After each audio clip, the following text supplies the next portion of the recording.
All right, YouTube. This is gonna be the first of my daily sports blog on YouTube. Um, First thing I gotta talk about is Tiger Woods returning the Masters. Um, Probably still not gonna watch. I mean, sorry to say, it's not really sparking my interest that much. I mean, it's supposed to be a big deal, I guess, that he's coming back, but I think we all know what's gonna happen. He's gonna have one or two holes that's he's gonna make a long tiger putt, and then it's just gonna be average play. I mean, he'll make the cut, but will he win it? Probably not. I mean, coming from anything you do in life, if you just take a 6 month break of something, you're not going to come back and still be the best at it. It's just what happens. So, probably I picture him to finish within the top 20 just because of him being Tiger Woods. But winning it, that's a stretch. All right, second thing I'd like to talk about is opening day. Big day for us baseball fans out there. For me, it was a good day because the Tigers and my Pirates won. That was a good day. Well, there are a couple surprises I think in opening day. One being the just dominance of Hayward from Atlanta. I mean, if I homered at my first at bat in the major leagues, that would be a pretty stellar career starter. But I mean, it looks like Albert Pujols isn't going to be slowed down by that surgery they had in the off season. Hit 2 home runs yesterday, so back to being Fat Albert. Um, the Phillies still dominating. I mean, they're right up there with the Yankees in talent. Um, that's pretty much the biggest stories about opening day, I would say. Um, Other than the Tigers bullpen not getting it done again, but we all knew that was gonna happen. Um, and the championship game was last night. Almost forgot because no one was really interested. I mean, unless you're like from Butler, I don't know. I can't really buy into any Cinderella story ever again after George Mason. I mean, that's just me. It's probably just me, but after George Mason, in whatever year that was, like 5, 6 years ago, that was it for me. Because I mean, Butler's good. We all knew Butler was good. They've beaten teams that are good. They beat Ohio State earlier this year, granted without Evan Turner, but still a talented Ohio State team. And they beat them. I mean, it's not like Butler's.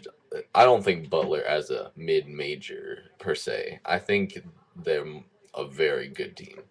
So for them to at one be a 5 seed and two make it that far in the tournament, not that far fetched. George Mason, on the other hand, that was a true Cinderella story in my opinion. And Duke, I mean, Duke is like the Yankees. Either you hate them or you love them. Not many people love them. I mean, it's just one of those things. And so I think this was a rather disappointing uh, championship game. But I don't know. I guess it would have been better if Butler would have won just to prove everyone wrong that we need a bigger tournament because we're like, hey, a mid major won the tournament, so we don't need more teams. But they didn't, so we're probably gonna have a bigger tournament just because it's a huge money grab.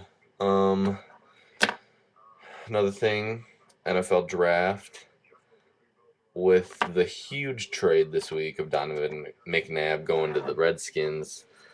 It's looking like their pick has changed. I mean, I still think the first three remain the same, especially with Mark Bulger being released by the Rams today. It's probably going to be Sam Bradford, Ndamukong Suh, and to the Lions, and Gerald McCoy going to the Bucks. I think those three are just solidified as those are the top three picks. The fourth pick now with the Redskins, probably. going to be Russell Okung now. I just think with the retirement of Samuels at left tackle and getting Donovan McNabb, it's just logical that you go with Okung or a tackle, I guess. But that was like the biggest NFL draft update. Um, Another thing that's coming up is the NBA playoffs, and the NBA playoffs are just, I don't know, they're tough. They're tough for me because one, you have the East where it's like the Cavs and the Magic, not really the Celtics anymore, and then no one else. I mean, you might want to throw the Hawks in there, but can you picture the Hawks beating the Cavs like 5 times or 4 times? I mean, no. It just won't happen. So it's like the loaded West, which like the 8 seed is probably going to be the Spurs, I think, or they might be the 7 seed. But I mean, the Spurs are 7 seed or 8 seed. I mean, they're pretty good, and the East 8 seed is like under 500. So like the Bulls. So that it's like the Cavs are going to win the East. That's just, I feel like that's common knowledge, unless they just have an epic collapse. Because you can just bank on LeBron getting at least 25 points in a playoff game. At least. I mean, can he make a last shot? I don't know. But 25 points, pretty much guaranteed. Mo Williams, he'll hit his threes, dish it out. Now they got Shaq. And they got Antoine Jameson now. Take a little pressure off. They're going to win the East. The West, pretty wide open. I think we all gave the Lakers a little too much credit at the beginning of the year for being the best team. I mean, they are good. I mean, they have Kobe. They have pretty much the best, I think, the best starting five in basketball. I think it comes down to chemistry for that team. I mean, I think I would just get pissed if Kobe wouldn't pass me the ball. I mean, not saying that Kobe's bad, because he's probably one of the greatest players of all time. But I'm saying if I'm a fellow all-star like Pau Gasol, I can score 20 points, It's like, feel free to pass it down low once in a while. But, I mean, I just think that's going to get to him chemistry-wise. I mean, they just kind of look to be unraveling, and this isn't really the time to unravel. Mavericks, I mean, 2 weeks ago, it was like the Mavericks are probably going to win the West. Now, not so much. But they could probably make a run. The Nuggets, always dangerous. Will they persevere over the adversity of their coach having cancer and not being able to coach the first round? I don't think that's going to be a problem for them winning the first round, but I just mean like as a distraction wise, as like they're worried about their coach, that might be a concern.